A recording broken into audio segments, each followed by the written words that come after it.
안녕하세요. 반갑습니다. 기분 괜찮으세요? 반응이 다시 한번 인사드리겠습니다. 안녕하세요. 이거 한결 나은 것 같습니다. 두세 번은 물어봐야 된다더라고요. 예, 찬양대의 은혜로운 찬양 감사드립니다. 우리 하나님께 같이 기도드리겠습니다. 언제나 우리를 사랑하시는 자비로우신 우리 하나님 아버지, 참으로 감사를 드립니다.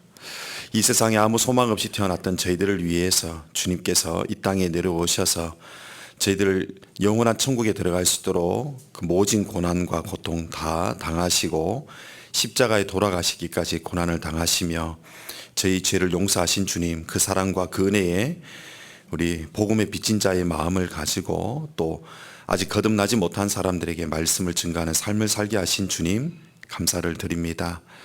오늘도 이 자리에 구원받은 귀한 우리 형제자매님들 불러 모아주시고 또 하나님의 말씀으로 교훈케 하시는 이 은혜의 시간 주님께서 주관하셔서 꼭 필요한 말씀들로 우리에게 채워주시고 또한 이 마지막 때에 하나님의 복음을 위해서 더 힘껏 살다가 우리 모두 주님 앞에 만나뵐 수 있도록 주님께서 주관하시고 함께 해주시길 바랍니다.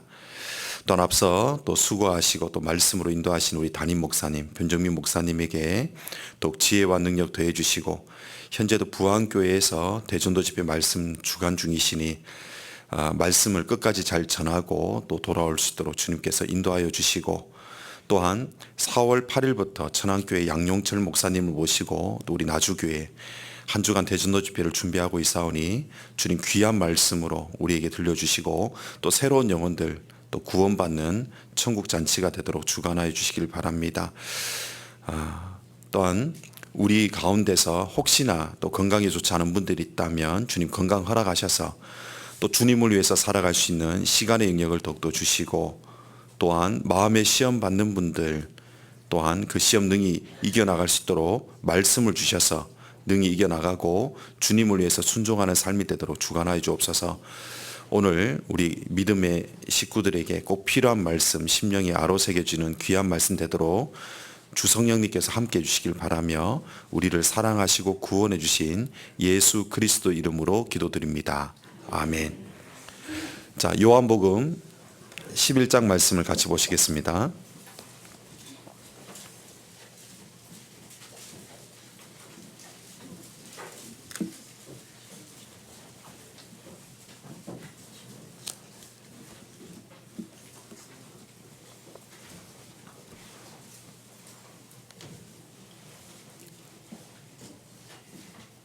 요한복음 11장 17절 말씀입니다.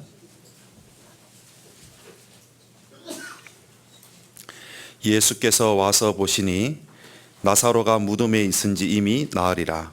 베다니는 예루살렘에서 가깝기가 한 오리쯤 되매 많은 유대인이 마르다와 마리아에게 그 오라비 일로 위문하러 왔더니 마르다는 예수 오신다는 말을 듣고 곧 나가 맞되 마리아는 집에 앉았더라.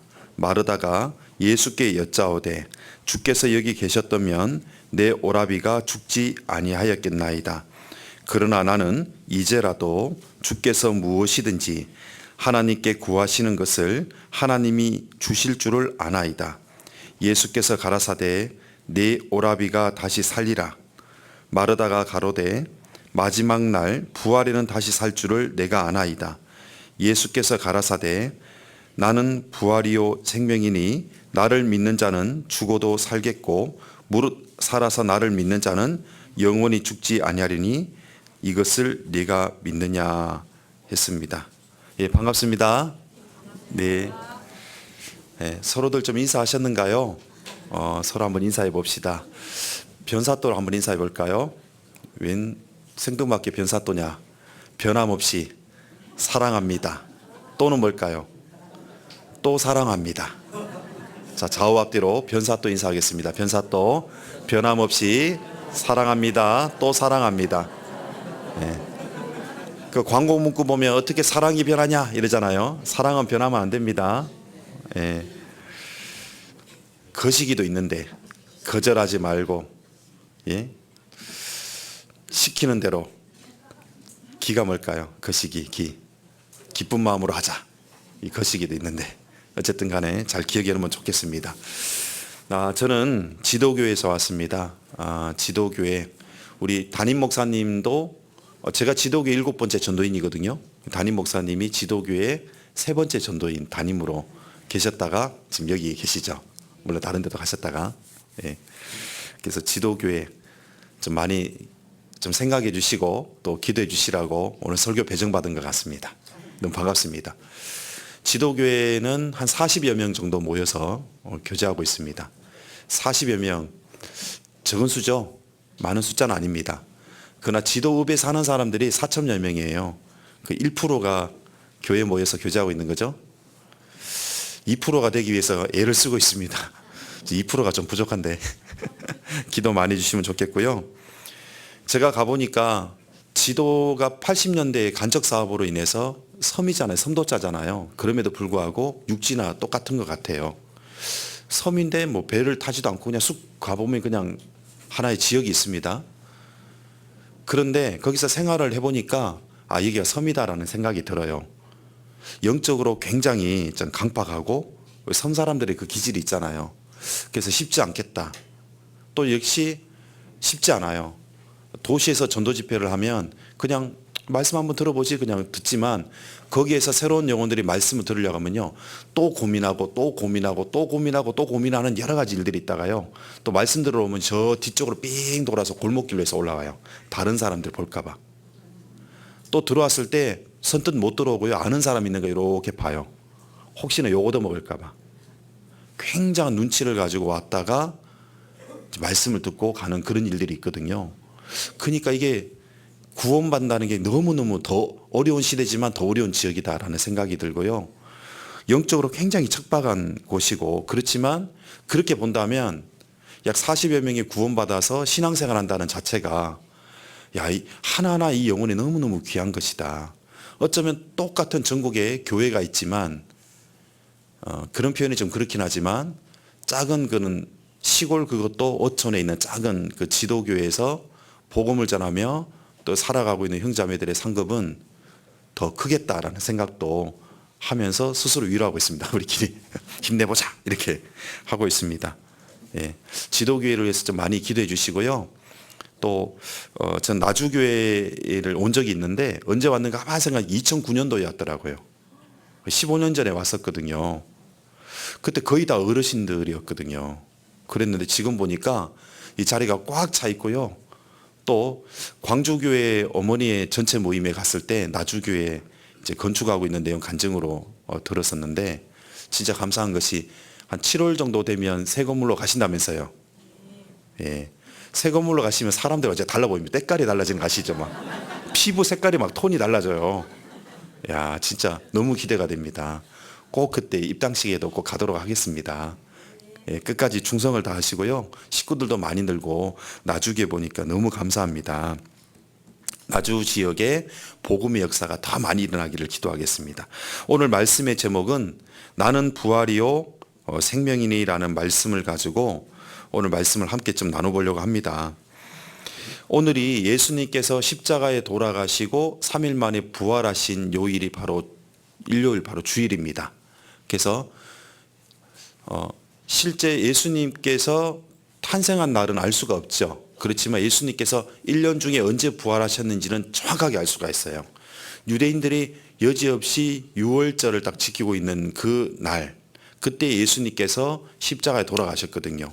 그리고 그 다음 일요일, 우리는 일요일이죠. 바로 주일날 예수님이 아침 미명에 부활하셨기 때문에 바로 오늘입니다. 태양력으로 치면 3월과 4월 그 상간쯤에 있습니다. 오늘이 3월 31일이잖아요. 작년엔 4월 달이었거든요. 왔다 갔다 하지만 어쨌든 이맘때쯤이고 실제 1년 중에 오늘이 예수님이 부활한 날이 맞죠.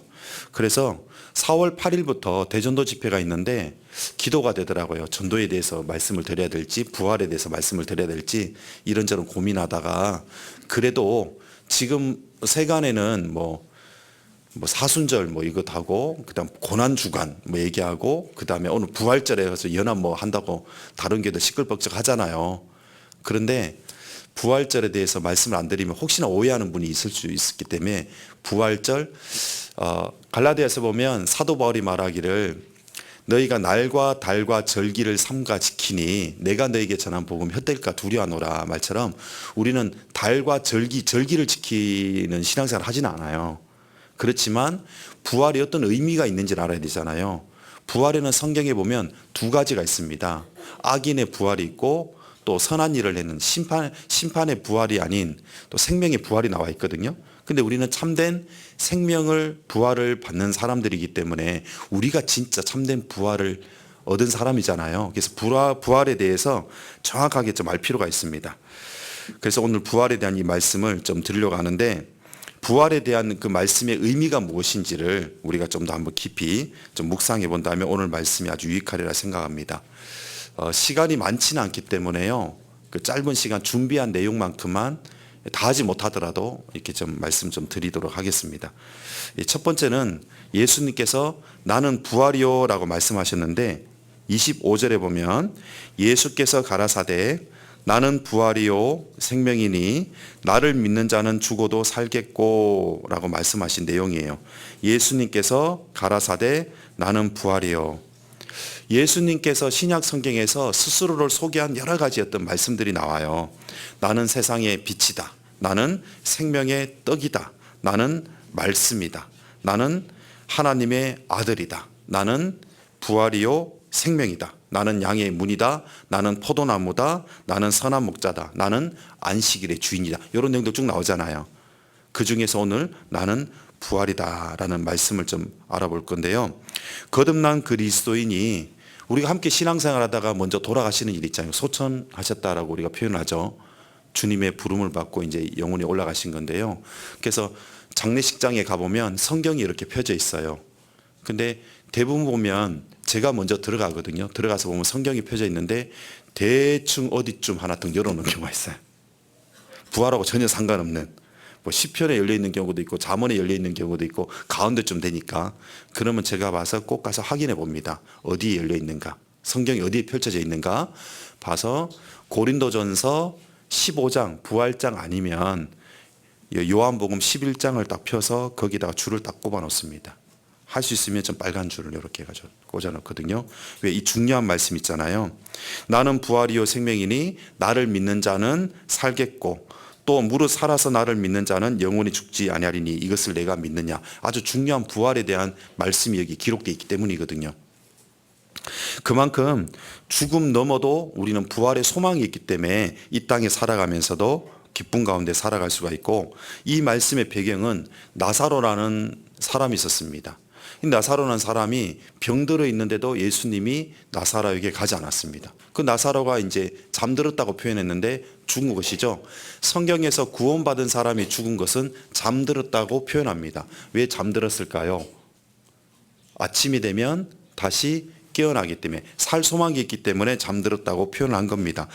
죽은 지 나흘 만에 예수님께서 그 동네에 베다니에 가서 나사로의 동생 마르다와 이야기를 나누는 장면이 방금 우리가 읽었던 이 말씀이에요. 여기에서 핵심적인 말씀은 나는 부활이요 생명이라는 말씀이에요. 근데 놀라운 것은 뭐냐면 구약 성경 39권이 있는데 그래서 아무리 뒤져봐도 부활이라는 단어 자체가 안 나옵니다. 혹시 이 사실 아셨어요? 근데 왜 안 놀라세요? 저는 놀랐는데 우와, 부활이 없어요. 물론 부활을 암시하는 여러 가지 문구들은 있지만 부활이라는 그 단어 자체가 없는 겁니다. 그럼 성경에서 부활이라는 단어가 제일 먼저 등장한 곳이 어딘가 살펴보니까 마태복음 22장 23절에 나오는 말씀이었습니다. 자, 한번 볼까요? 본문 줄로 잡아놓고 마태복음 22장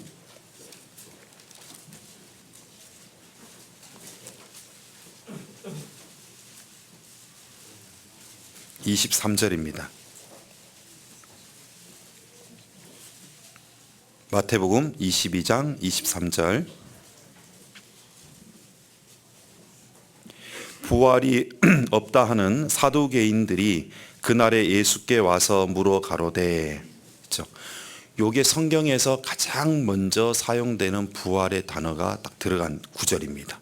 마태복음 22장 23절. 그런데 시작이 뭐냐면 부활이 없다 하느니로 시작하잖아요. 부활이 없다 하는. 그러니까 구약 성경에 부활이라는 것이 단어가 없다 보니까 사두개인들은 부활 자체가 없다라고 생각했던 거예요. 지금도 그러죠. 사람들이 우리가 전도하러 가면 영혼이 어딨냐고, 죽으면 다 끝이지. 그거 기독교인들이, 종교인들이 만들어 놓은 거지 천당 지옥 없다고. 그러니까 그런 것 가지고 겁주려고 하지 말라고, 영혼도 아예 없다라고 얘기하는 분들도 많거든요. 사도개인들이 그랬어요. 부활이 없다 했어요.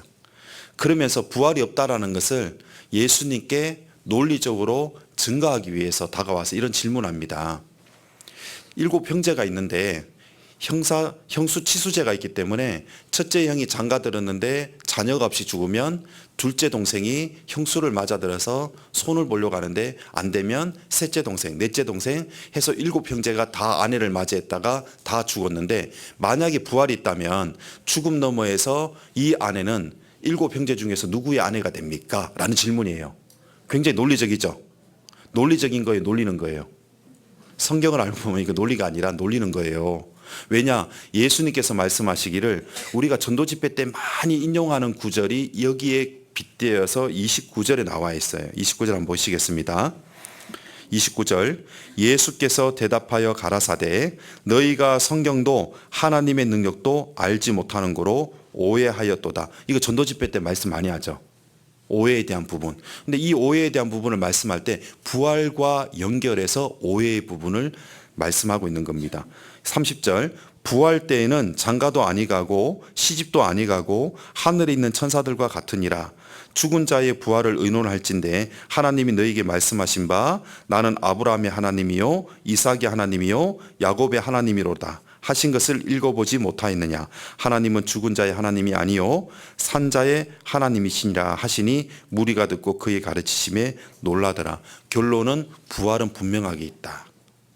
그리고 부활 이후에는 천국에 가서는 이제 남자와 여자가 없습니다. 우리 형제님들, 자매님들한테 잘해줘야 됩니다. 아시겠죠? 제가 질문했는데 남편들은 자매님들 잘해줘야 됩니다. 왜냐? 천국에 가서 남자 여자 없어요. 예, 잘해줘야 돼요. 못해주면 큰일 납니다. 어쨌든 거기에 가서도 남자가 있고 여자가 있으면 우리 자매님들 참 억울하겠죠. 우리가 성을 선택한 게 아니잖아요. 지금은 학교에서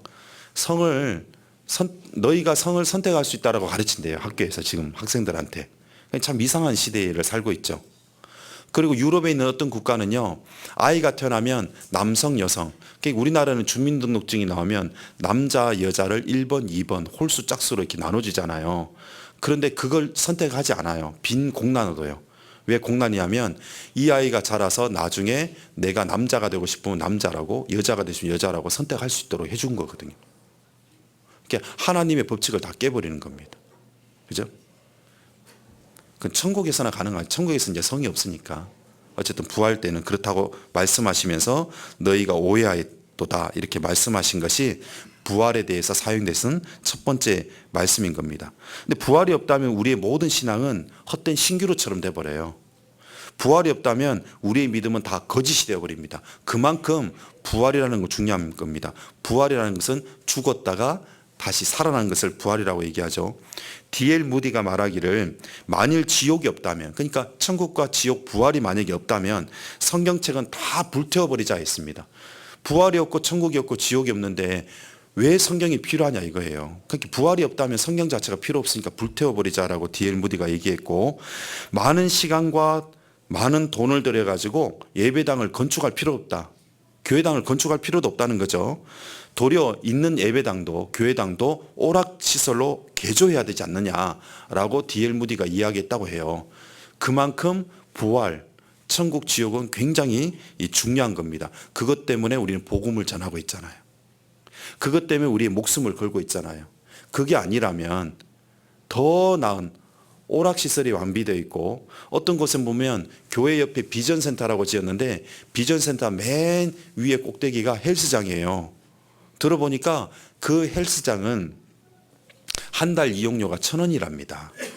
너무 좋잖아요. 한 달 이용료가 1,000원이니까 단 그 교회 교인이 되면. 어떤 어르신이 전도 집회할 때 그때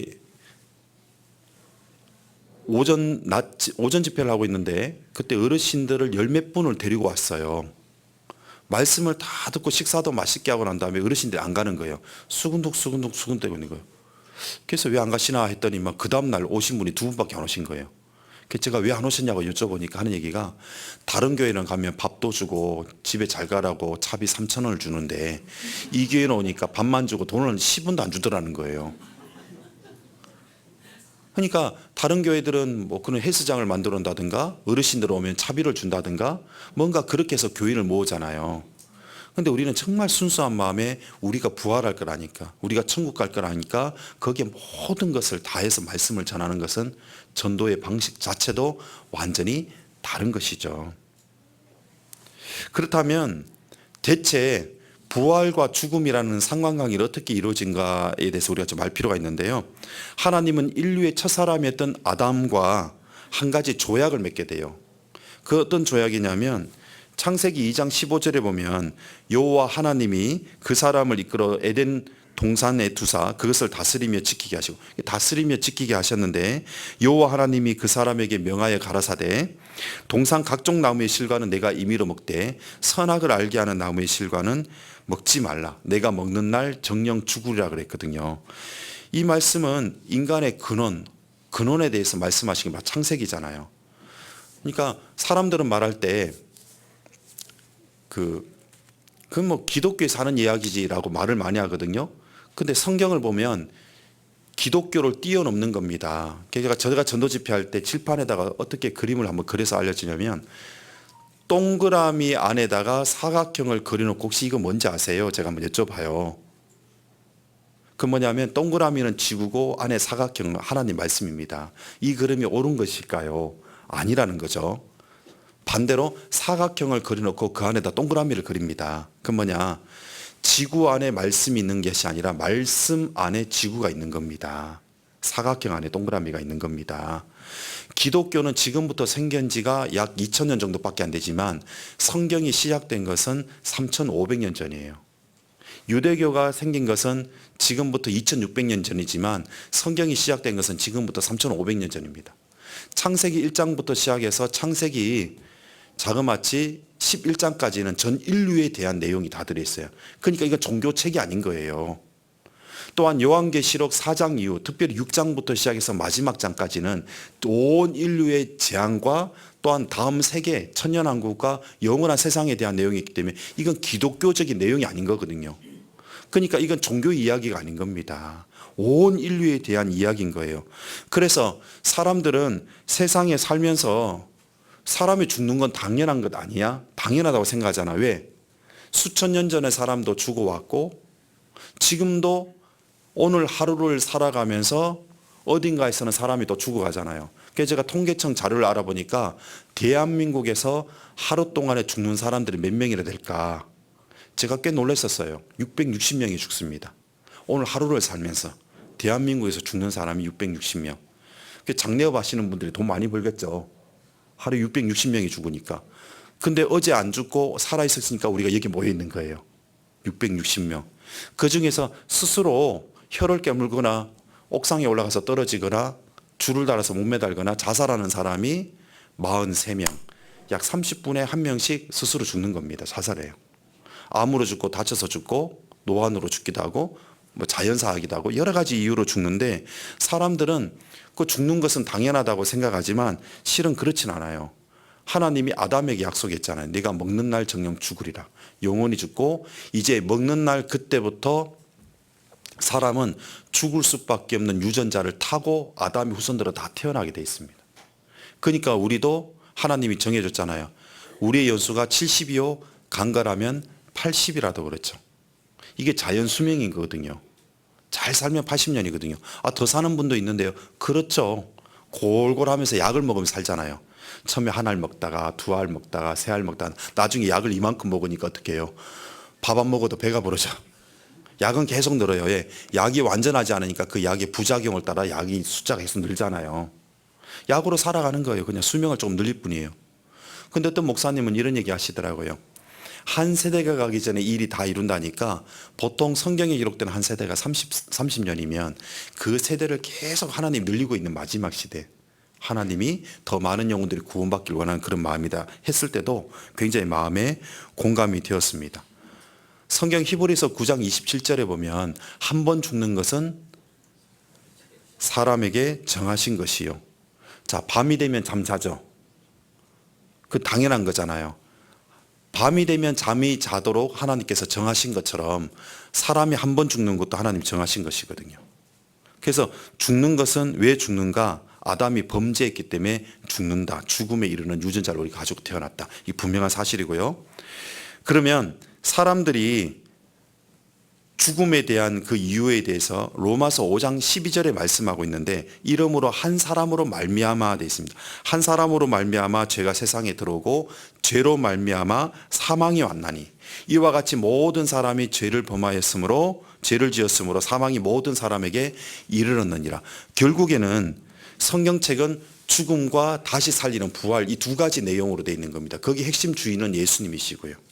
예수님께서 죽은 영혼을 다시 살리신다. 그 내용이 성경의 핵심이죠.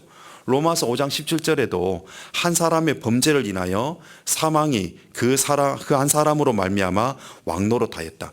그래서 일생에 매여 죽기를 무서워함으로 종노릇하는 자들을 놓아주려 하십니다. 히브리서 2장이 말씀하신 것처럼 문제는 이 아담의 범죄로 말미암아 모든 사람의 죄로 말미암아 사망이 모든 사람에게 이르렀다는 것. 그런데 이 중요한 사실이 있어요. 사람의 육체는 잠시 죽음을 경험하게 되지만 곧 다시 살아난다는 거예요.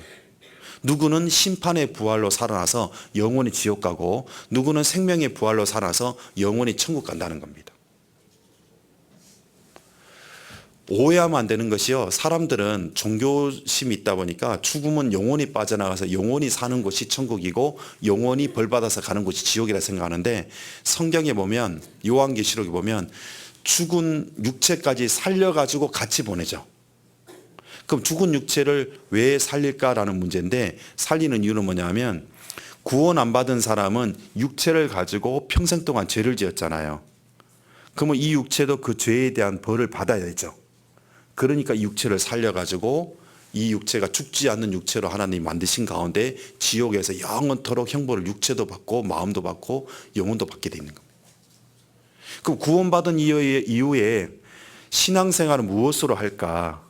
신앙생활은 어떤 분은 말하기를 신앙생활은 의지로 한다. 의지가 없으면 어떻게 신앙생활 하겠냐. 그죠? 말로 하는 게 아니잖아요. 의지로 하는 거잖아요. 또 신앙생활은 뭘로 하느냐? 발로 한다. 그런 말도 하거든요. 어쨌든 간에 신앙생활은 뭘로 할까요? 마음으로 하는 거거든요. 아니, 몸으로 하는 거거든요. 몸의 주인이 마음이고 마음의 주인이 생각이거든요. 대저 그 생각이었다면 그 위인도 그러한즉 생각이 바르면 마음의 감정을 잡아줄 수 있어요. 생각이 불안하잖아요. 나쁜 생각을 많이 하면 마음의 감정이 흔들립니다. 그러면 마음의 나쁜 감정이 흔들리면 몸도 어떻게 할까요? 함부로 해버리거든요. 이게 생각과 마음과 몸이 연결되어 있잖아요. 그런데 구원받은 이후에 이 몸을 가지고 너희 몸을 하나님이 기뻐하는 거룩한 산제사로 드리라. 이는 너희 드릴 영적 예배니라. 이게 몸으로 신앙생활하는 거예요. 아무 몸으로 움직이지 않지만 그냥 나는 기도하고 있어요. 마음으로 다 생각하고 있어요. 말을 하지 않으면 어떻게 사랑한다고 할 수가 있어요. 경상도 아저씨는 집에 가면 딱 세 가지 말만 한다 하잖아요. 예? 뭐라고 한다고요? 퇴근하자마자 애는 어떻게 되냐 이거죠. 두 번째 밥도, 세 번째 자자 끝. 그런다 하잖아요. 그죠? 아니 사랑해요라고 말하지 않으면 사랑하는 것을 어떻게 알아요? 사랑해요라고 말하지만 행동하지 않으면 그걸 어떻게 할까요? 구원받은 이후에 몸이 달아지도록 열심히 주님 앞에 신앙생활했던 이 몸도 주님 앞에 가면 영광을 받아야 되기 때문에 하나님께서 이 몸을 다시 살리는 겁니다. 이 몸을 살려서 영원히 죽지 않는 이 몸으로 영원히 천국에서 사는 겁니다. 그러면 지금은 구원받은 사람의 영혼이 가 있는 것이 낙원이고 구원 안 받은 사람이 가 있는 영혼이 가 있는 것이 바로 음부죠. 그리고는 영원한 지옥과 영원한 천국, 생명의 부활과 심판의 부활로 나눠지는 겁니다. 이것이 요한계시록 20장 13절에 보면 나와 있는데, 바다가 그 가운데서 죽은 자들을 내어준다고 했어요. 또 사망과 음부도 불못에 던지우니 이것이 둘째 사망 곧 불못이라. 그것을 알려주는 것이 바로 하나님의 말씀이죠. 죽어서 끝이 아니라는 거예요. 짐승은 죽으면 끝이죠. 동물과 식물은 죽으면 끝이에요. 근데 사람은 죽어서 끝이 아니라는 것을 하나님이 그대로 알려주고 있는 겁니다.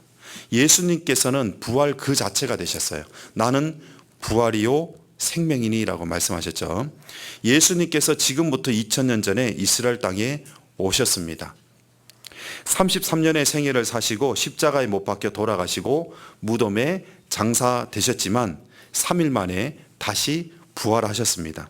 그리고 40일 동안 사람에게 부활하셨다는 그 부활의 몸을 보이셨죠. 제자들이 처음에는 영인 줄 알고 두려워했어요. 제자들이 구원받은 시점은 좀 다릅니다. 언제 구원받았냐면 예수님이 부활한 이후에 하나님 말씀을 듣고 구원을 받게 돼요.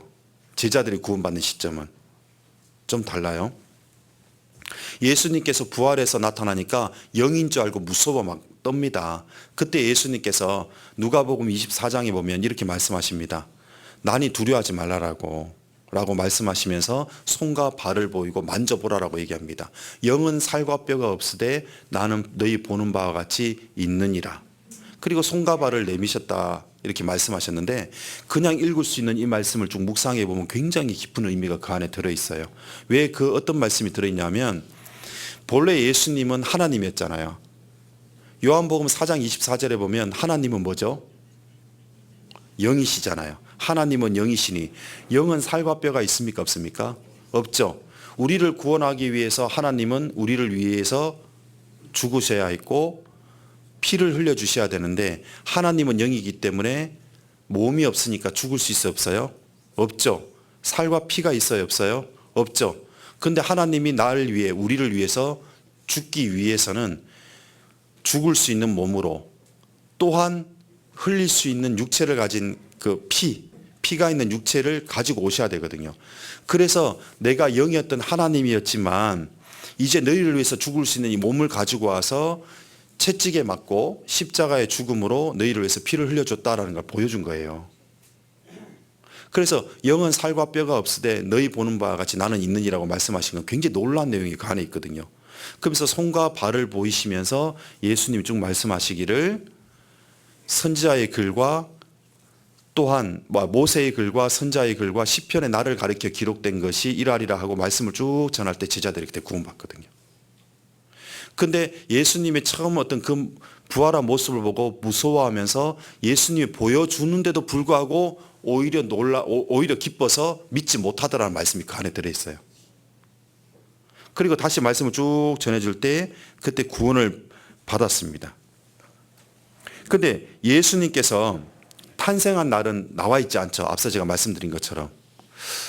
기쁘다 구주 오셨네 하고 12월 25일 날 성탄절 그때 행사도 하고 막 이렇게 하는데, 근데 실제 12월 25일은 예수님이 태어난 날이 아니거든요. 오늘 이제 그 말씀 드린 날은 아니기 때문에. 그럼 예수님 언제 태어났을까요? 한번 쭉 묵상해 보면 참 놀라운 사실을 발견할 수 있는데 1년 365일 매일같이 태어나죠.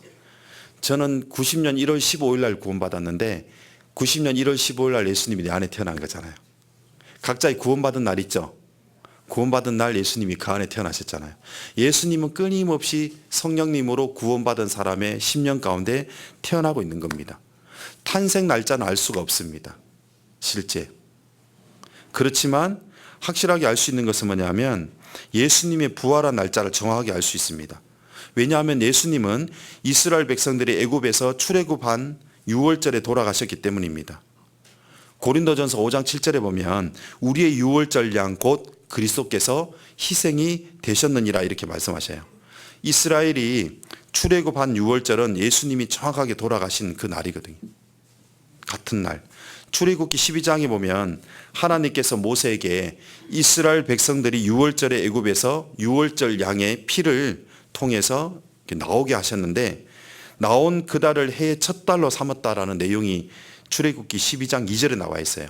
이 달로 너희에게 달의 시작 곧 해의 첫 달이 되게 하고 했거든요. 근데 예수님은 정월 14일 이스라엘 달력으로 정월 14일 날 오후 3시에 돌아가셨는데 그 시간이 양을 잡는 시간이에요. 딱 그 시간이 6월절 양을 잡는 시간이 14일 오후 3시예요. 그때 예수님이 십자가에 달린 지 딱 6시간 만에 딱 돌아가신 거예요. 오전 9시에 달렸다가 오후 3시에 다 이루었다. 내 영혼을 아버지의 손에 부탁드리나이다 하고 이렇게 돌아가셨습니다.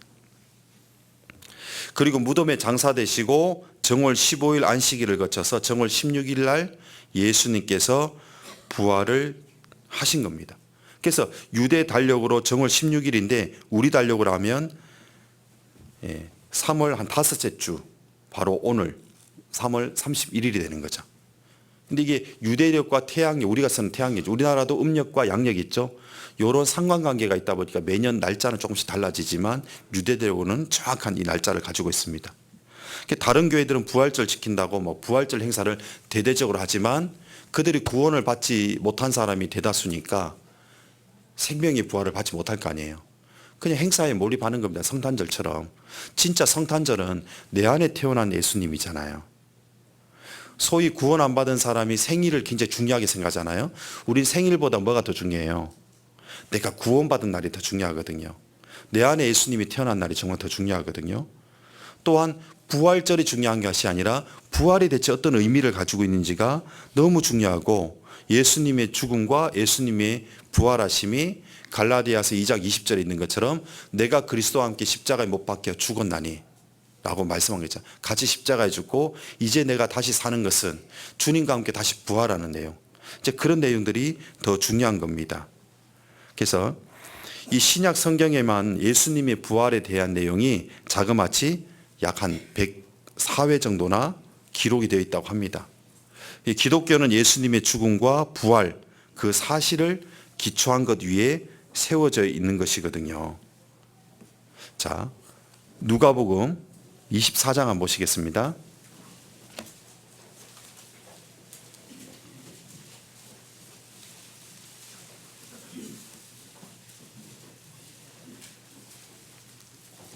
누가복음 24장 1절입니다.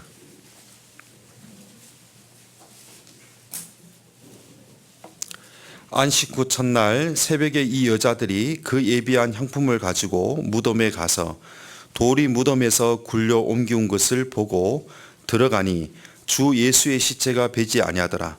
이를 인하여 근심할 때에 문득 찬란한 옷을 입은 두 사람이 곁에 섰는지라.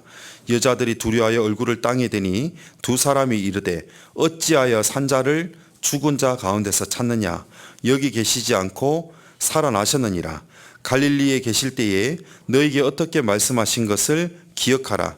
이르시기를 인자가 죄인의 손에 넘기워 십자가에 못 박히고 제3일에 다시 살아나야 하리라 하셨느니라 한데 저희가 예수의 말씀을 기억하고 무덤에서 돌아가 이 모든 것을 11사도와 모든 다른 이에게 고하니 이 여자들은 막달라 마리아와 요한나와 야고보의 모친 마리아라. 또 저희와 함께한 다른 여자들도 이것을 사도들에게 고하니라. 사도들은 저희 말이 허탄한 듯이 배어 믿지 아니하나 베드로는 일어나 무덤에 달려가서 굽으려 들여다보니 세마포만 보이는지라. 그 된 일을 기억이며 집으로 돌아가니라 했죠. 부활 소식을 말씀하고 있습니다. 근데 시작이 24장 1절에 안식 후 첫날 새벽이라고 말씀하고 있거든요. 여기서 안식 후 첫날, 안식일이 지난 바로 그 다음 날이에요. 안식일은 금요일날 해지고 난 다음에 토요일날 해질 때까지 안식이잖아요. 그 다음 새벽 미명에 마태복음 28장 1절에도 보면 안식 후 첫날이라고 되어 있거든요. 요한복음 20장 1절에도 안식 후 첫날 이른 아침이라고 이렇게 말씀하고 있어요. 그러니까 예수님은 요일로 말하면 금요일 오전 9시에 십자가에 못 박히셨고 그리고 6시간 동안에 못 박혀 계시다가 오후 3시에 돌아가셨습니다. 그리고 유대인들은 우리는 안식일에 시체를 십자가에 못 박아 두지 못한다. 내리라 그래서 이렇게 내리게 되거든요. 다른 옆에 있는 강도들은 아직도 살아있으니까 몽치로 그냥 무릎을 때려가지고 뼈를 이렇게 골절시켜가지고 피가 쏟아져 죽었잖아요. 예수님은 순조에 있었기 때문에 뼈를 부서뜨리지 않았거든요. 참 감사하죠. 만약에 예수님 뼈가 그때 부러졌다면 어떻게 됐을까요? 목발 짚고 말씀 전해야 되잖아요. 그런 일 없는 겁니다. 우리의 교리는 절대 부러지지 않아요. 하나님이 그걸 보호하시는 것을 영적으로 의미하는 겁니다. 그래서 로마 총독에게 시체를 치워달라고 부탁을 했고, 그리고 안식일이 되기 전에 예수님의 시체는 무덤에 들어가 장사가 됐어요. 그런데 이 무덤을 그 바위 굴로 이렇게 만들어 놓은 그 무덤인데요. 산속 바위 굴을 파가지고 이렇게 만드는 무덤에 큰 돌로 무덤 입구를 탁 막아 놓은 겁니다. 그냥 막아놨을 뿐만 아니라 옆에다가 구멍을 내서 아주 큰 장대 같은 큰 못을 박아 놓고요. 쇠사슬로 그 못 두 개를 딱 묶어 가지고 절대로 돌 그 무덤에 입구 있잖아요. 그 문을 열지 못하도록 쇠사슬로 묶어 놓은 겁니다. 그리고 인봉까지 딱 붙여 놨어요. 인봉해 놓으면 누구도 쉽게 그걸 뜯고 쇠사슬 빼 가지고 열면 안 되고 법적으로 문제가 되거든요. 근데 사람은 누구도 못했지만 하나님의 능력으로 천사가 내려와서 다 빼버린 거예요. 돌문을 굴려버린 겁니다. 그리고 그 무덤은 비어 있었던 겁니다. 그것을 우리는, 사람들은 쉬고 싶어서 일요일이라고 하죠. 월요일, 화요일, 수요일, 목요일, 그 다음 일요일에 그랬잖아요. 한 주의 시작이 월요일이 아니고 일요일이죠. 근데 사람들은요, 출근하는 날이 시작인 줄 알고 월요일 아닌데 월요일 아니에요. 일요일이에요. 그래서 예수님은 8일째에 부활한 게 맞아요. 일, 월, 화, 수, 목, 금, 토, 일. 맞죠? 그래서 8번째 날, 제7일 안식일이 지나고 8번째 날을 8일째 예수님이 부활한 날이라 해서 이 8번째 날을 이렇게 부릅니다. 주일이라고 불러요. 구원받은 사람. 주일. 세상 사람은 주일이라고 부르지 않는데 구원받은 사람 주일이라고 불러요. 물론 기독교인들도 주일이라고 부르는데, 그래서 주일날에 예수님이 부활한 날이고 1년 중에 52번의 주일이 오잖아요. 그 주일은 항상 우리가 모이는 날은 주일날, 예수님 부활한 날이라는 거예요. 예루살렘은 3대 종교가 모여 있잖아요. 3대 종교가 모여 있는데 이슬람은 금요일날 해질 때, 유대교들은 안식일 토요일 오전, 그 다음에 기독교인들은 일요일날 주일, 이렇게 자기들이 지키는 요일이 예루살렘은 다 다르거든요. 근데 우리는 바로 주일을 지키잖아요. 지킨다기보다도 이때 모여서 같이 말씀 듣잖아요. 이게 성경적인 근거가 있는데, 요한계시록 1장 10절에 보면 사도 요한이 반모섬에 있을 때에 주님의 그 교회 안에서 역사하시는 주님의 모습을 보여줘요. 요한계시록 1장 10절에 사도 요한이 봤을 때 이런 말씀이 있어요. 주의 날에 내가 성령이 감동하여, 이렇게 돼 있거든요. 무슨 날이 아니냐면 주의 날이라고 돼 있어요. 요한계시록 1장 10절에. 그때가 언제냐? 예수님이 부활한 요일, 바로 이런 요일입니다. 주의 날. 그리고 초대교회 때도 항상 주일을 중요하게 생각해서, 예수님 부활한 주일을 중요하게 생각해서 그때 모였던 겁니다.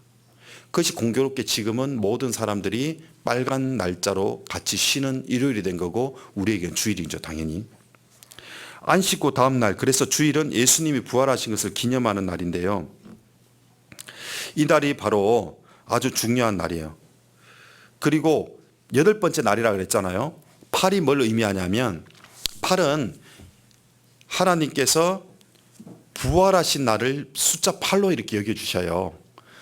이 세상에 다 멸망할 때에 방주에 탔던 사람은 다 구원함 얻었잖아요. 방주에 몇 명이 탔죠? 8명이 탔죠. 그래서 배선자에 보면 8팔자가 들어있잖아요. 8명이 방주에 탄 배. 그런데 이 8은 바로 부활을 의미합니다. 베드로전서 3장 20절에 보면 물로 말미암아 구원을 얻은 자가 몇 명뿐이니 겨우 8명이라 이랬거든요. 그래서 8은 바로 물은 심판을 의미하고 구원받은 사람 8, 부활을 의미합니다. 우리도 구원받은 건 뭘 의미합니다? 영적으로 침례받은 거잖아요. 영적으로 받은 나의 죽음과 물 위에 올라가는 부활을 의미합니다. 예수님이 침례받아서 들어갔다가 나왔을 때 하늘이 열렸다. 하늘이 갈라진 거거든요.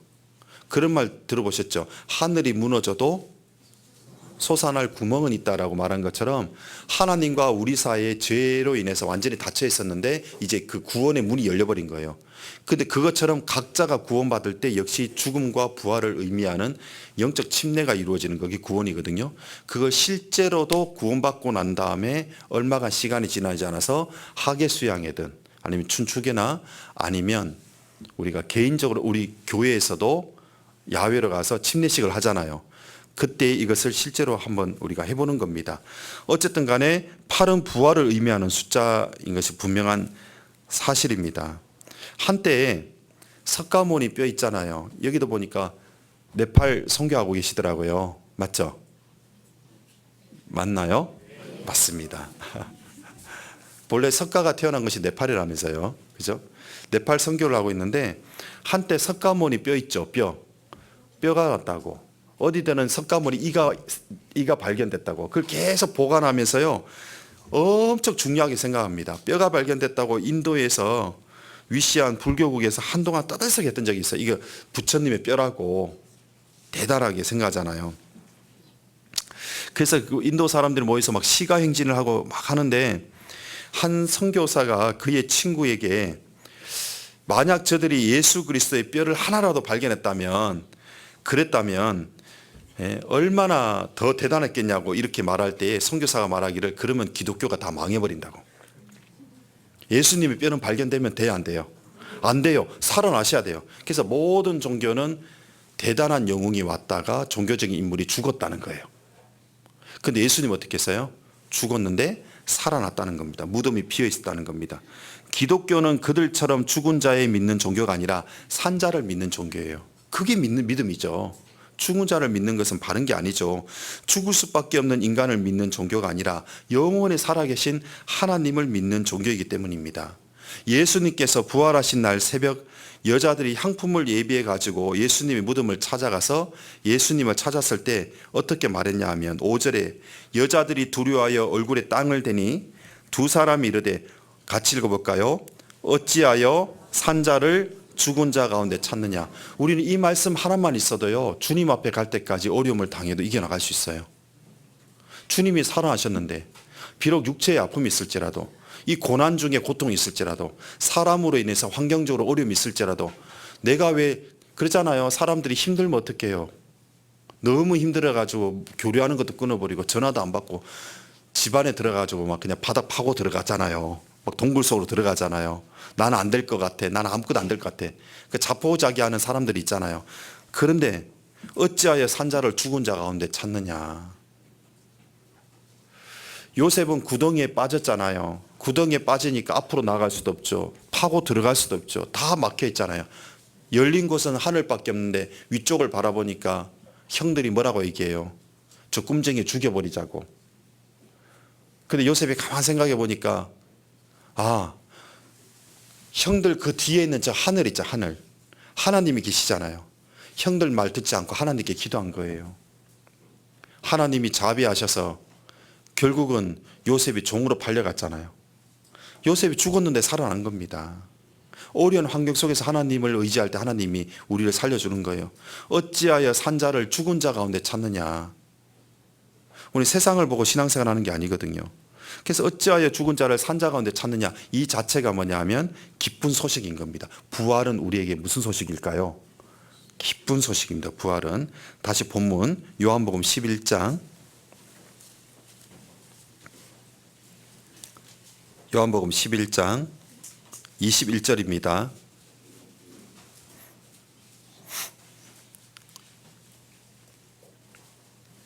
11장 21절 마르다가 예수께 여짜오되 주께서 여기 계셨다면 내 오라비가 죽지 아니하였겠나이다. 그러나 나는 이제라도 주께서 무엇이든지 하나님께 구하시는 것을 하나님이 주실 줄 아나이다. 예수께서 가라사대 같이 읽겠습니다. 내 오라비가 다시 살리라.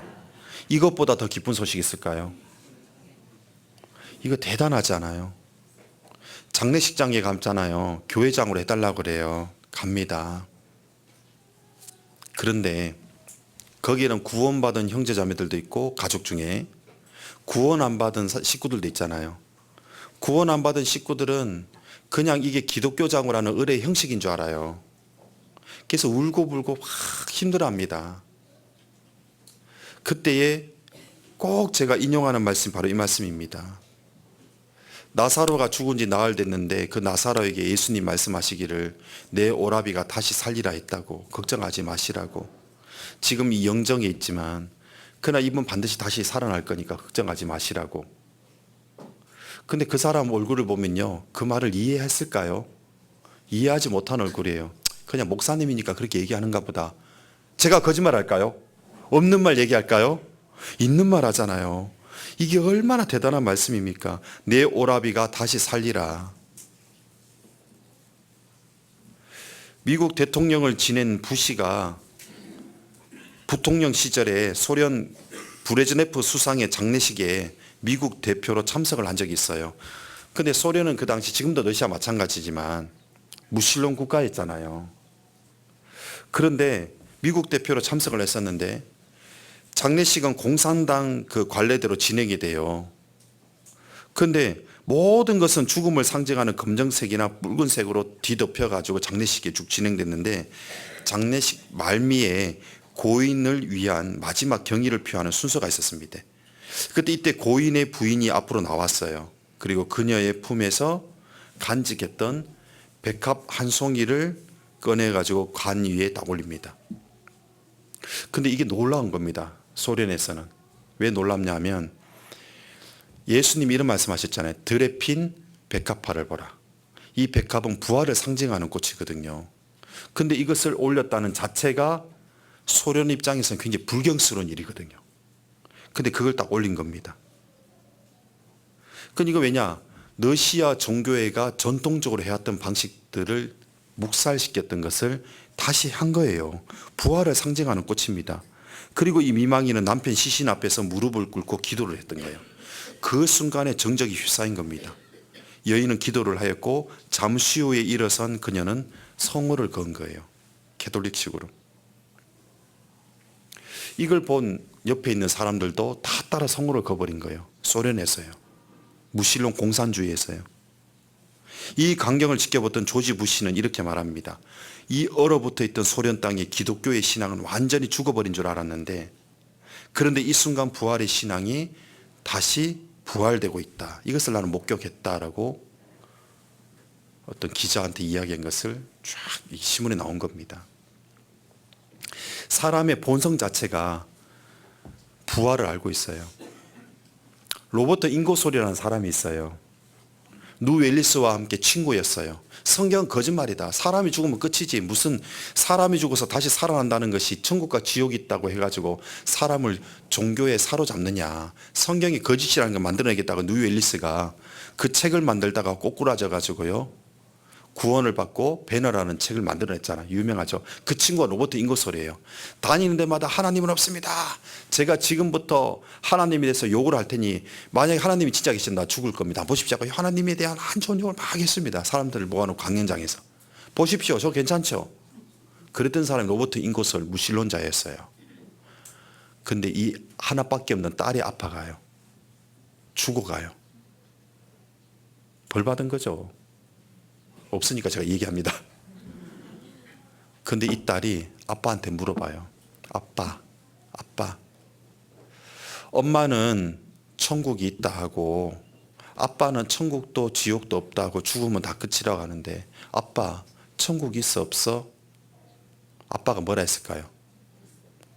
왜요? 없어. 그런 거 뭐 있어. 믿지 마 해야 되는 게 맞죠. 보통 때 같으면.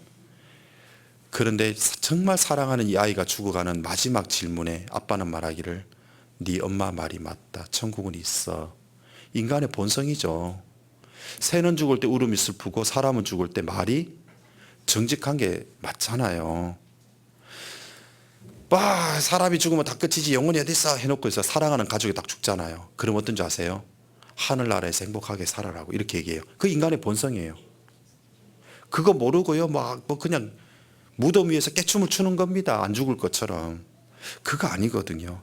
사람 본성은 완전한 멸망이나 완전한 소멸이 아니라는 걸 알아요. 사람의 본성 자체는 부활이 있다는 것을 사람 본성이 아는 겁니다. 이거 하나님의 닮은 속성이거든요. 우리는 이 부활 신앙으로 구원을 받은 사람이에요. 자, 부활에 대한 말씀이니까 이 말씀도 꼭 알아야 되겠죠. 베드로전서 1장입니다.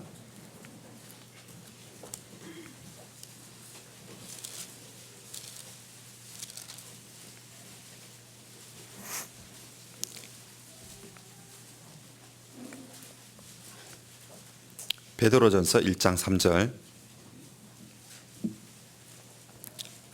베드로전서 1장 3절입니다.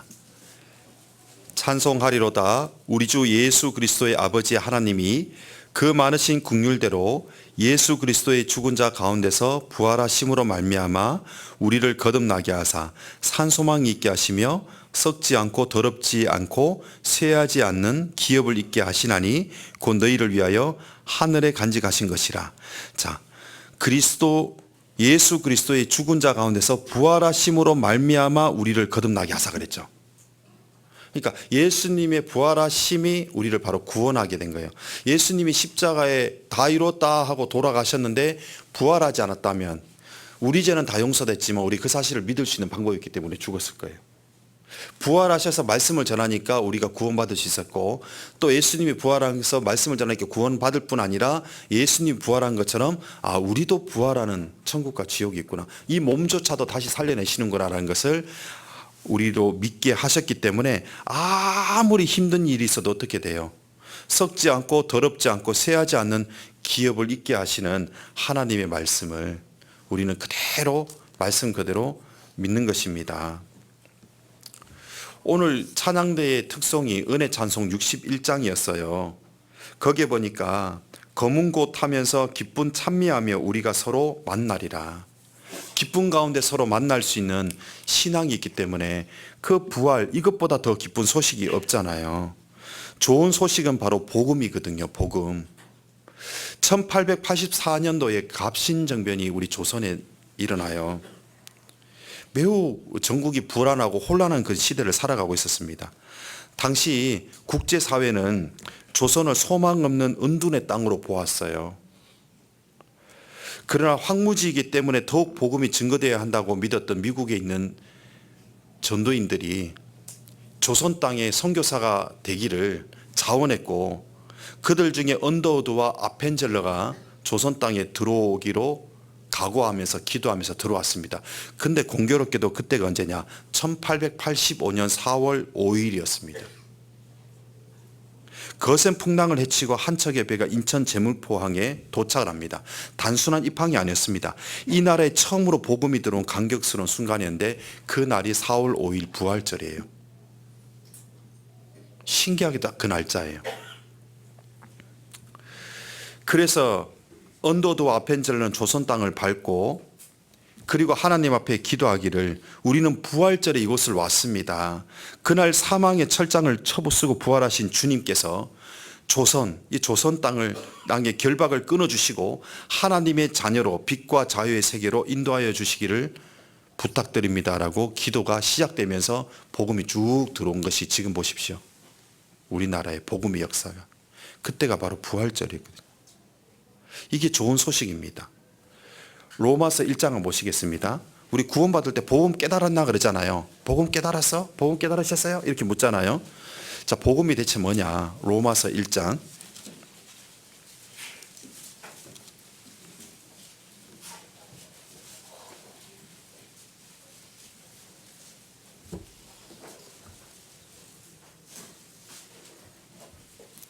로마서 1장 1절입니다.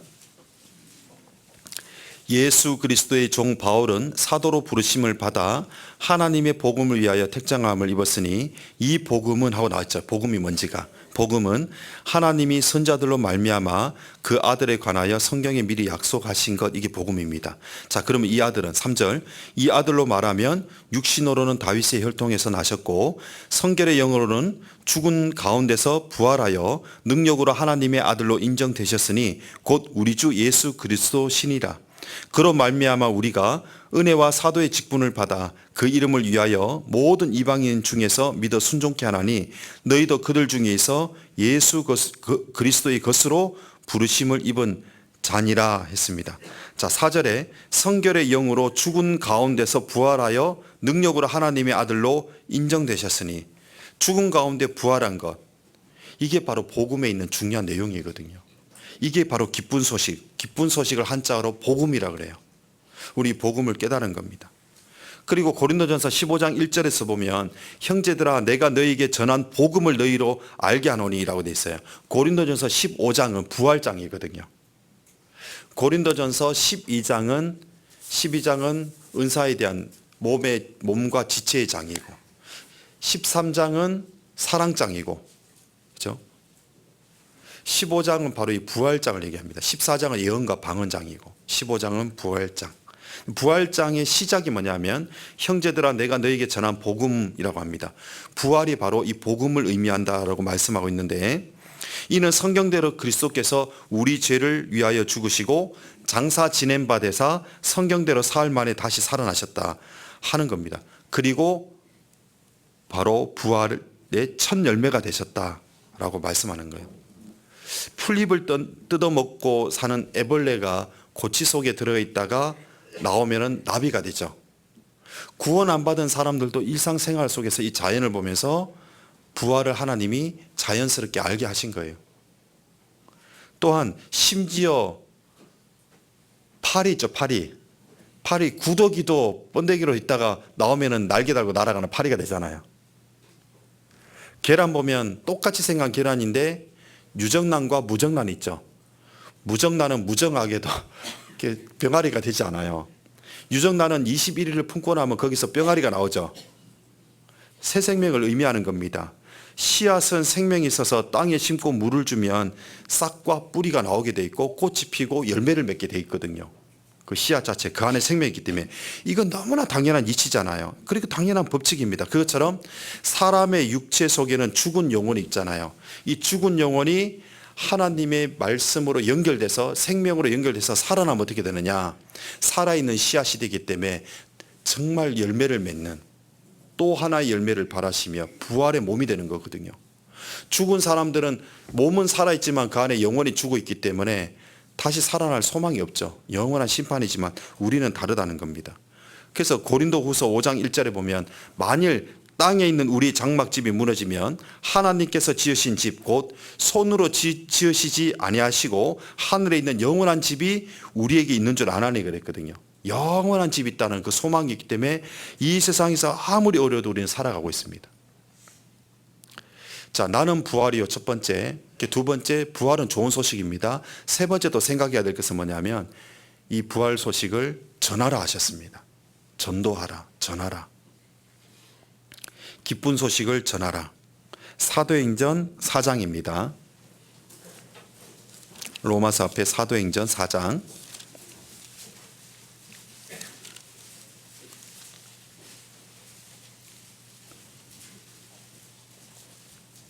1절입니다.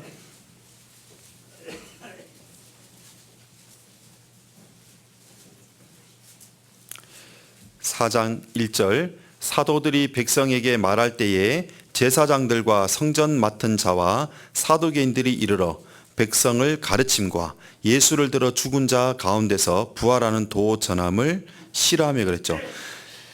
결국에는 사도행전에서 제자들이 전했던 말씀, 우리하고 동일한 말씀 뭐냐면 요거였습니다. 부활하는 도.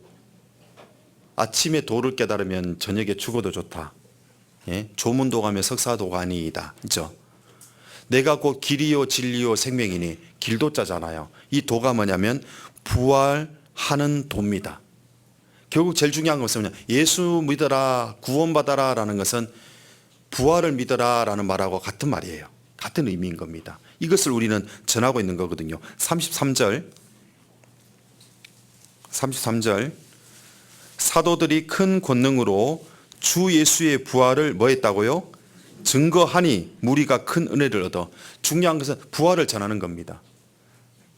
전도할 때 보면 사도행전 보면 계속 이 부활에 대해서 말씀을 하고 있거든요. 근데 전도할 때 보면은 노아 방주가 발견됐다고, 아라라산에 지금도 있다라고, 에덴 동산에 실제 발견됐다고, 그거 위주로 전도하시는 분이 있고요. 마지막 시대에 지금 어떤 일이 있는지 아냐? 자연이 다 파괴되고 오염돼 가지고 최근에 신문 자료 보니까 국내에 아이를 낳았을 때 아이가 태반 있잖아요. 태반을 조사해 보니까 태반에 거의 다 미세 플라스틱이 있더라는 거예요. 엄마가 먹는 물 있죠. 엄마의 혈액은 절대 아이에게 단 한 방울도 들어가지 않거든요. 근데 엄마가 먹는 음식들, 물 이런 걸 섭취한 미세 플라스틱이요, 아이 속에 들어가서 아이가 그걸 타고 가지고 나온다는 거예요. 굉장한, 그죠? 뭐 그렇게 전도하는 분도 있고 여러 가지 전도하는 게 있는데, 실제 가장 원초적으로 하면 뭘 중심으로 전도해야 되냐면요, 부활의 도를 전도하는 것이에요. 내가 어떻게 천국 가게 되었는지, 나의 영혼은 죽어 있었고 나는 구원받기 전에 어떤 삶을 살아가고 어떤 죄를 짓고 살았는지, 친구들에게도 가족들에게도 이웃들에게도 내가 어떻게 살았는지 알지 않냐고. 그런데 이 말씀을 듣고 내가 천국 간다는 사실을 깨달았을 때 얼마나 기쁜지, 이 세상 더 이제 다시는 덧없다고. 정말 이 천국을 향해서 내가 저 힘껏 열심히 살아가고 있다고. 그러니까 너도 나처럼 구원받자고. 그게 제일 중요한 것 같아요. 전도 집회를 여러 번 듣는데 구원을 못 받는 분 있죠. 집회 교인이라고 들어보셨어요? 집회 때마다 오시는 분들이 있거든요. 근데 그분한테 제가 하도 궁금해서 물어봤어요. 왜 대체 매번 이렇게 오시는데 그걸 못 받냐고 했더니만, 처음에는 얘기가 나중에 수차례 듣고 얘기를 하더라고요. 나를 인도하시는 분이 보니까 매일 교회 가서 살던데 나도 그렇게 될까 봐. 나는 그렇게 못 살겠거든. 구원받으면 나도 그렇게 살까 봐 두려워서 나는 그래, 그거 가서 구원 못 받겠다고. 집회 때 와서 말씀 들으라는 거 내가 듣겠다고. 근데 나 구원은 못 받겠다고. 그렇게 살까 봐. 그럼 그 개입이 뭘까? 막 교회에서 올인해서 살아가는 그런 모습 보니까, 아이고, 나는 술도 마셔야 되고 담배도 펴야 되고 바람도 펴야 되고 놀러도 가야 되고 꽃구경도 가야 되고 하고 싶은 거 다 해야 되는데, 저 사람처럼 매일 교회 가면 일요일날 낚시하러도 못 가고 꽃놀이도 못 가고 매 저녁마다 내가 치고 싶은 탁구도 못 치고 당구도 못 치고 그러잖아요. 그 개입이 뭘까? 전도하시는 분이 아까 제가 얘기한 것처럼 천국 소망에 대해서 이야기했고, 천국 소망을 이 사람이 원했을 때는 그걸 내려놓고 구원받을 수 있는데 그걸 못 본 겁니다. 그래서 핵심은 뭐냐면, 부활하는 도를 전하는 것이, 부활을 증거하는 것이 가장 중요한 핵심으로 가지고 나머지를 연결해서 전도해야 돼요. 근데 우리가 그거 빠뜨리고요, 혹할 수 있는 이야기를 이렇게 전도하려고 하거든요. 근데 그 말은 내가 이해를 하지만, 근데 그래서 어쩌다고, 뭐 그 교회나 저 교회나 뭐 조금 다르게 해석할 뿐, 뭐 그래서 어쩌다고, 난 너처럼 교회는 다니기 힘들어, 집회는 내가 가서 들어줄게. 자료가 영 부족하던 시대에, 제가 90년 1월에 구원받을 때는요, 전도 자료 해봤자 OHP 필름이라 해서 복사기에 그냥 OH 투명 필름에다가 복사해가지고 그냥 불에 비춰가지고 보여주는 게 다였어요. 영상 자체가 없었습니다. 그리고 뭐 그냥 이렇게 막 적어서 보여주는 게 다였어요. 근데 구원받았거든요. 지금 자료 봐요, 막 장난 아니죠? 이거 자료 보여주려고 하는 거지, 전도하는 거지, 뭐 자료가 엄청나게 많아요. 심지어 돌들이 소리를 지르는 것처럼요, 뉴스 보면요, 생태계 파괴되고 있다는, 2030년 지구는 어떻게 될까, 1.5도씨를 과연 넘길까, 야단 법석이에요. 그 뉴스에 계속 나오잖아요. 자료가 넘쳐납니다. 죄악도 넘쳐나고요. 근데 사람들이 관심 없잖아요. 중요한 것은 부활에 대한 도를 전하는 게 중요한데, 우리가 그 부분이 빠져있지 않는가를 오늘 꼭 생각해 본다면, 오늘 이 말씀에서 중요한 걸 얻게 되는 겁니다. 우리가 전도할 때 전도하는 것은 바로 간증입니다. 내가 천국 가게 됐다는, 우리 인간은 부활한다는 것. 예. 너무 중요한 사실이에요. 그래서 어떤 자매님은 말기암에 걸렸는데 전대병원에 들어가서 다들 암 환자들만 같이 병실에 있잖아요. 그런데 거기에서 어떤 분은 죽어가기도 하고 한데, 이분은요 곧 죽을 뿐인데 막 찬송 부르고 늘 성경 읽고 막 싱글벙글 다니고 있으니까, 죄송합니다, 여기서 할 얘기는 아닌데, 연이라 안 했습니다. 여라고 했습니다. 저 연은 미쳤나 보다고. 암이 머리에도 퍼졌는가 보다고. 아니고서 저렇게 웃고 싱글벙글 다니면서 저럴 수 있냐고. 매 성경 읽고 기도하고 찬송가 뭐 부르고 찬양 부르고 싱글벙글. 그래서 물어봤답니다. 대체 왜 그러냐고 했더니만, 천국 갈 건데 왜 두려워하냐고. 이 몸은 본래 이것밖에 못 사는 거라고. 그거 받아들여야지. 그거 다 천국 갈 건데 당신은 천국 갈 수 있냐고 했더니만, 그분이 누구냐면 여호와 증인이었어요. 천국? 우린 그런 거 안 믿는데. 날 보라고, 천국 있다고. 성경에 천국 있다고. 가만 보니까 처음에는 미쳤다고 봤다가 거꾸로 돌았다고 봤다가 이제 바르게 간 거예요. 이래 갔다가 이제 이래 된 거죠. 그리고는 가까이 이야기를 나누다가 말씀을 듣고 자기가 믿는 걸 내려놓고 말씀을 듣고 구원을 받아서 지금도 목포구에서 신앙생활을 해요, 이 자매님이. 요하정이 구원받았다니까요. 그래서 이 자매님이 암이 나아가지고 지금도 잘 살거든요. 둘 다. 바로 부활 신앙이 전도입니다. 나 죽어도 괜찮아. 나 천국 가는데. 진짜? 그럼. 바로 이것이죠. 그래서 시편 89편 37절에 보면 또 궁창의 확실한 증인 달같이 영원히 경고케 되리라 하셨도다. 궁창의 확실한 증인, 밤하늘에 떠 있는 이 달이요, 빛을 계속 은은하게 계속 비추잖아요. 궁창의 확실한 증인 달, 확실한 증인이라 그랬거든요. 달은 뭘 의미합니까? 달은 태양이 있다는 걸 얘기하잖아요. 이 발광체가 아니라 반사체잖아요. 발광체는 태양이고 태양빛을 받아서 반사체잖아요. 내 뒤에 부활하신 주님이 계시다. 나도 부활할 거다. 이 밤이 있지만 결국 아침이 올 것이다. 그것을 알려주는 거죠. 잠언 21장 28절 우리가 잘 아는 말씀 있잖아요. 거짓 증인은 패망하려니와 확실한 증인의 말은 힘이 있느니라. 확실한 증인 힘이, 다시 살아난다니까. 천국이 있다니까. 지옥도 있고. 그래서 내가 이걸 믿는다니까. 이걸 전하는 거예요. 미국인들의 인생에 대한 정확한 명제 중에 렌탈 인생이라고 자기들끼리 하는 말이 있어요. 아이고, 다 렌탈 인생. 렌탈에 들어보시죠. 우리나라도 조금씩 유행해가지고 렌탈 많이 하시죠. 어떤 분이 보니까 뭐 요즘 신형 세탁기, 그 세탁기는 빨래를 빨아가지고 다 말려준다면서요. 구김도 안 가고. 저는 그전 이거 세탁기 이렇게 빼는데, 그래가지고 어떤 형제님이 그거 사셨다 해서 와 좋겠다고 어떻게 사냐 했더만, 목사님 이거 렌탈하면 됩니다. 렌탈하면 된다는 거예요. 그래서 보면 TV도 렌탈하고 세탁기도 렌탈하고 냉장고도 렌탈하고 옷 이렇게 막 털어주는 기계도 있더만요. 그것도 렌탈하고.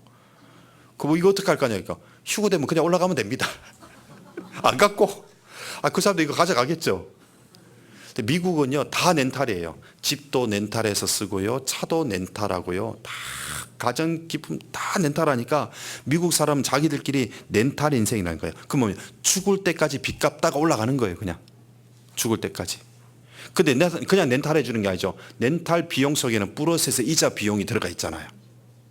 이자가 다 들어가 있거든요.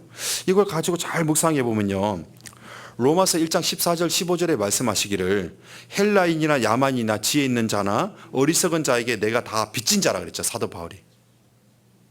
헬라인이든 야만이나 지혜 있거나 어리석은 자에게 내가 다 빚진 자이기 때문에 그러므로 나는 할 수 있는 대로 로마에 있는 너에게도 복음 전하고, 로마 너희들에게도 나는 빚진 자다. 누구에게 빚을 졌어요? 하나님께 빚을 졌잖아요.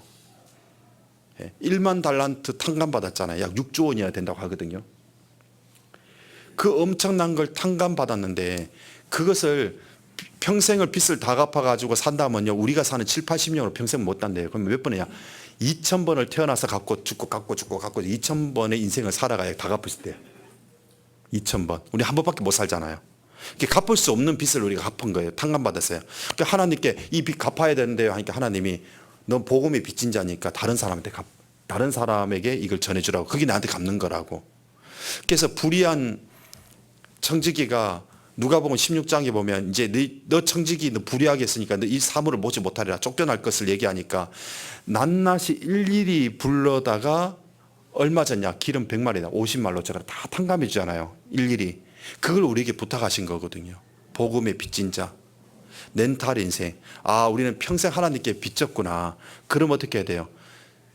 채무를 이행할 수 있는 마음을 가져야 되잖아. 이자도 갚아야 되잖아요. 매일같이 복음의 빚을 갚자. 복음의 빚을 갚자. 복음의 빚을 가자. 갚는 겁니다. 나를 천국 가게 해주셨으니까. 마지막으로 한 가지만 더 생각하고 마치도록. 요즘 말씀 일찍 마치는데요, 죄송합니다.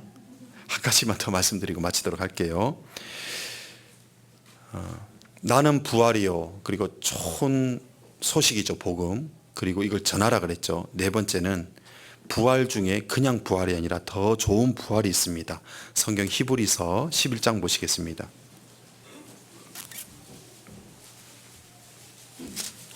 히브리서 11장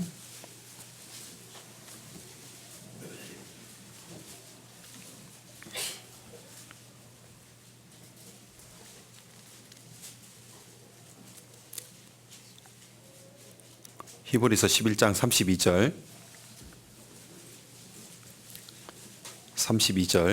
11장 32절입니다.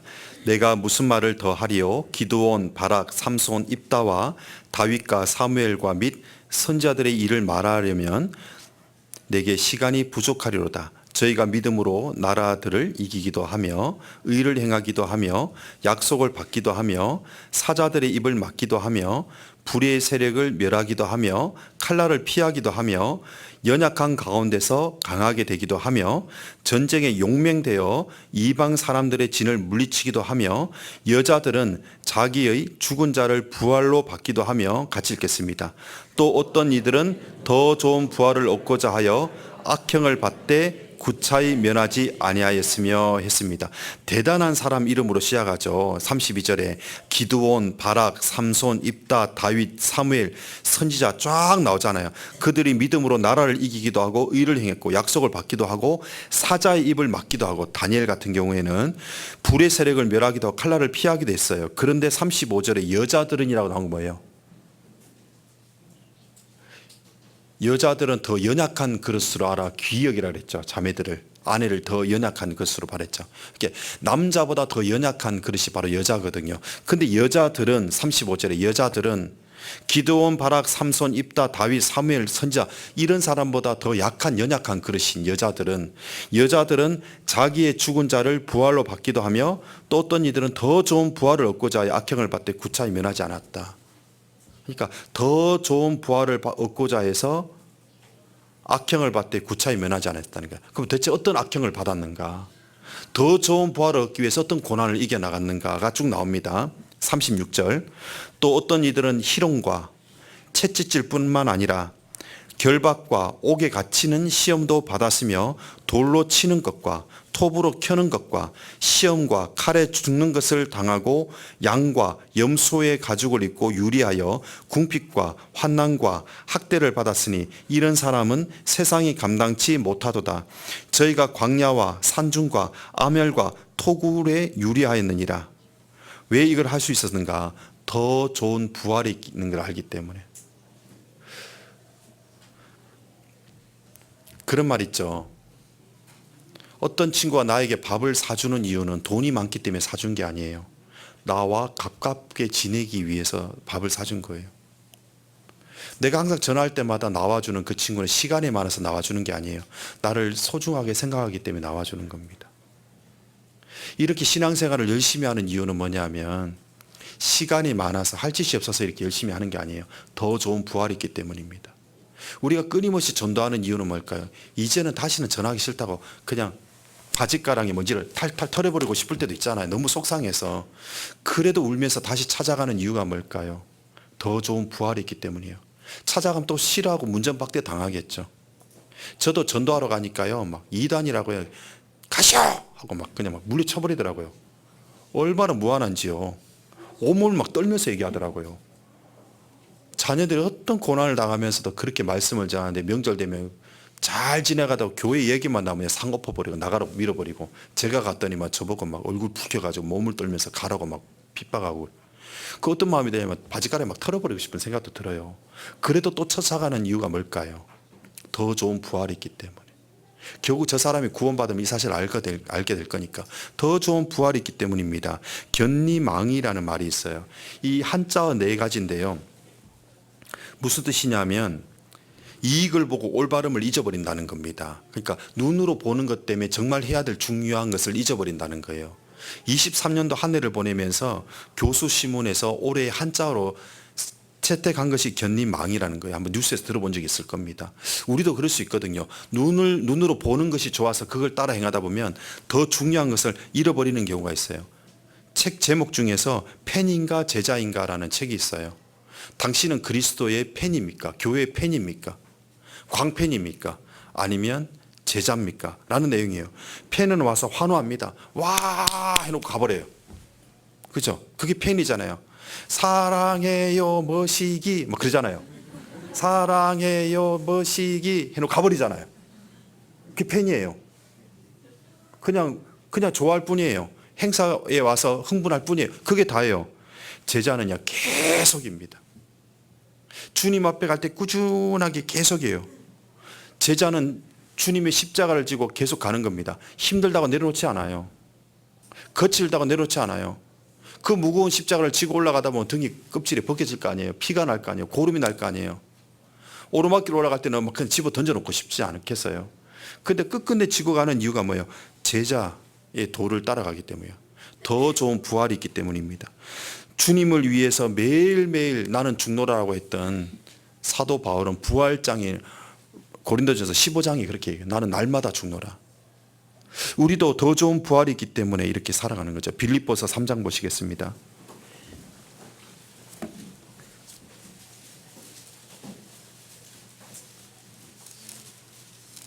빌립보서 3장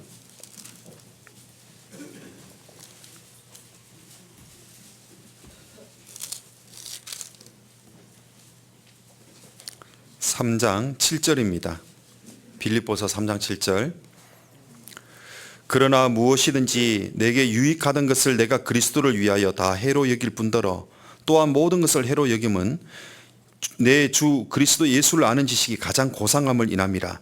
내가 그를 위하여 모든 것을 잃어버리고 배설물로 여김은 그리스도를 얻고 그 안에서 발견되려 함이니 내가 가진 의는 율법에서 난 것이 아니요 오직 그리스도를 믿음으로 말미암은 것이니 곧 믿음으로 하나님께로서 난 의라. 내가 그리스도와 그의 부활의 권능과 그 고난의 참여함을 알려하여 그의 죽으심을 본받아 어찌하든지 죽은 자 가운데서 부활에 이르려 함이라.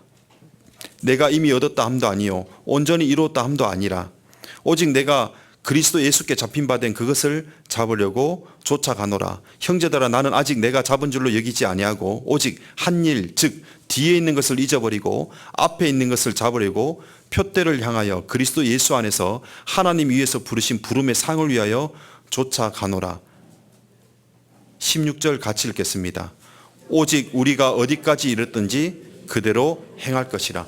더 좋은 부활이 있기 때문에 고난이 있더라도 내려놓지 말고 끝까지 쫙 가는 겁니다. 이제 나주교회는 큰 일을 앞두고 있잖아요. 그렇죠?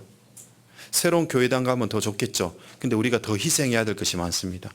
주님이 십자가에 돌아가시는 그 희생과 수고가 있었기 때문에 구원받을 수 있었고, 그렇지만 다시 살려내셨고, 사도 바울도 30여 년 이상을 복음을 전하다 못배임을 당했잖아요. 그래도 부활신앙이 있었기 때문에 죽음을 두려워하지 않았었습니다. 베드로는 거꾸로 십자가에 못 박혀 죽었지만 부활신앙이 있기 때문에 끝까지 복음을 전했었어요. 코바디스 도미네, 주여 어디로 가시나이까? 감옥에서 탈출해서 도망가고 있는데 예수님이 반대 방향으로 들어가셨잖아요. 주여 어디로 가시나이까? 라는 말이에요. 코바디스 도미네. 네가 버린 나의 제자들, 나의 양을 위해서 나는 다시 죽으러 가노라. 무슨 말인지 알았잖아요. 주님 제가 가겠습니다. 그 베드로 가서 그들을 마음을 잡아주고 결국에는 자기 거꾸로 십자가에 못 박혔잖아요. 부활신앙이기 때문에. 죽어도 다시 사는 걸 알기 때문에. 그래서 우리가 어떤 어려움이 있더라도 다시 살리고 어려움이 다시 살리는 거예요. 아론의 쌍난 지팡이는 그 지팡이에 엄청난 일들을 많이 했죠. 예? 반석에서 물이 나오기도 했고 홍해를 가르기도 하고 애굽 강 나일강을 피로 막 만들기도 하고 엄청난 일들을 많이 했던 건데, 그런데 거기에서 첫 싹이 딱 나왔잖아요. 그게 아몬드 꽃이거든요. 살구꽃이 실제는 아몬드 꽃이에요. 이스라엘에서는 아몬드 꽃이 가장 먼저 피는 꽃이랍니다. 부활을 의미하잖아요. 우리가 어떤 어려움과 고난이 있을지라도 이게 다가 아니라 하나님 우리를 회복시킬 것이다. 회복, 바로 리커버, 바로 부활을 의미합니다. 어미닭이 위에 솔개가 뜨면은요, 뼈가리들 다 품잖아요. 품고 닭이 있거든요. 죽을 수 있으니까. 근데 거기서 꼭 별난 뼈가리가 한 마리가 톡 튀어나가거든요. 튀어나가면 어떤지 아세요? 날개를 빼가지고 탁 쳐가지고 싹 끌어들어요. 다시 덮다, 리커버. 이게 바로 회복이란 말이에요. 어떤 어려움 속에서도 괜찮아. 우리 죽어도 천국 가니까 괜찮아. 이 어려움 중에 하나님 우리 다시 회복시킬 거니까. 항상 이 부활신앙이 있으면 어떠한 문제도 없이 이겨나갈 수가 있을 겁니다. 오직 우리가 어디까지 이르렀든지 그대로 행할 것이니라. 한 3천억 대의 자산가가 평생을 검소하게 살면서 돈을 한 푼 모아가지고요, 엄청난 부자가 되었는데 이제 나이 들어서 죽게 되었답니다. 얼마나 힘들게 이것저것 아껴가지고 돈을 모았는지요. 이제 그 재산을 나눠줘야 되잖아요. 죽을 때가 됐으니까. 그 가족들이 다 모였답니다. 모여서 아버지가 이제 정말 죽어가면서 입을 팔팔 떨면서 이제 한마디를 합니다. 대체 뭐라고 하고 죽었을까요? 불 꺼라 했대요. 돈 아까워서. 이 사람 평생 뭘 보고 살았을까요? 돈만 모으는데 온 인생을 다 해서 살아왔습니다. 이거 아끼고 저거 아끼고 저거 아끼고 막 아껴가지고. 근데 결국 죽는 거잖아요. 우린 평생 뭘 위해 살아갈까요? 부활신앙을 깨달았고 부활의 도를 깨달았고 이걸 전하기 위해 살아가는 겁니다. 죽기까지도 그러한 모습으로 살아가는 것이죠. 그래서 오늘 말씀의 제목은 나는 부활이요 생명이니. 첫 번째는 나는 부활이요라고 하신 예수님 말씀. 부활이 얼마나 중요한지, 주님이 부활 그 자체가 되셨다는 것. 두 번째는 이 부활 소식을 전하는 게 바로 기쁜 소식이라는 것. 그리고 세 번째는 이걸 전하라고 말씀하셨죠. 우리 전해야 됩니다. 부활을 기준으로 해서 전해야 됩니다. 그리고 네 번째는 우리에게 더 좋은 부활이 있으니까 수고하기를 겁내하지 말고 더 많이 수고합시다. 다 아낌없이 베풀고 다 아낌없이 교회를 위해서 사용하다가 모든 것 다 허비가 아니죠. 실은 다 사용되고 주님 앞에 나가서 만났으면 좋겠습니다. 예, 같이 기도하고 마치겠습니다. 사랑이 많으신 하나님 감사드립니다. 오늘도 함께 하심으로 저희들에게 말씀을 주시고 또 부활에 대한 의미를 깨닫게 하신 주님 오실 때까지 이 부활의 소식을 전하고 또 구원받지 못한 영혼들에게 이 말씀을 증거하는 우리의 삶이 되도록 해주시고, 또한 주님의 사랑하는 우리 나주교회, 주님의 은혜 가운데 더 큰 교회가 될 수 있도록 주님 도와주시고 함께 해 주옵소서. 오늘 오후의 모든 시간들 주님 함께 해 주시고 또한 인도하여 주옵소서. 또한 우리가 항상 열심히 서로 사랑하고 전도하는 귀한 교회 되도록 주관하시고 함께 해주시길 바라며, 우리를 사랑하시고 언제나 함께 하시는 우리 주 예수 그리스도 이름으로 감사하며 기도드립니다. 아멘.